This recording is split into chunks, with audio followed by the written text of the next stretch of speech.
జీవితంలో ఎప్పుడో ఒకటి అలవాటు చేసుకోండి. ఒకవేళ అలవాటు లేకపోతే రేపటి నుంచే ప్రారంభించండి. మొట్టమొదటి నీ జీవితంలో అది మంచి అయినా చెడైనా అది ఏదైనా నువ్వు మోకాళ్ళేసి దేవునికి చెప్పడం నేర్చుకో. ఇదే ఈ 2 రోజుల మీటింగ్లో నేను ఇచ్చే సజెషన్ మీకు. నువ్వు వెళ్ళి మోకాళ్ళే ఆయన ముందు సాష్టాంగపడు, ఆయనకి చెప్పు. మీరు అనుకోవచ్చు నాకు ప్రార్థన చేయడం రాదండి. ప్రార్థన అంటే రమ్యమైన పదాలు అనుకోకండి. తెలిసి తెలియని మాటలే దేవునికి నచ్చుతాయి.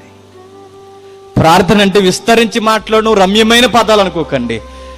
విరిగి నలిగిన హృదయంతో మూలుగులు ఉంటాయే అవే దేవునికి నచ్చుతాయి. నువ్వు మోకాళ్ళేసి ప్రార్థన చేసి నీ జీవితంలో ఏం జరిగినా ఆయనకి చెప్పు. చివరికి దేవుడితో నువ్వెంత క్లోజ్ అవ్వాలో తెలుసా? ఆయన ఒక ఫ్రెండ్ అయిపోవాలండి. మనకి భక్తులకు అలాగే స్నేహితుడైపోయాడు ఆయన.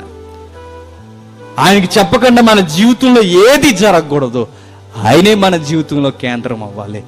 అప్పుడు ఆయన అన్నీ చూసుకుంటాడు.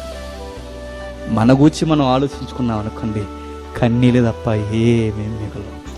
ఆయన మన గురించి ఆలోచించాడు అనుకోండి, క్రొత్త నిబంధన క్రైస్తవులు కన్నీళ్లలో కూడా ఆనందంగా గొంతు వేశాడు. మరలా చెబుతున్న ప్రభువు నందు ఆనందించుడి అన్నాడు.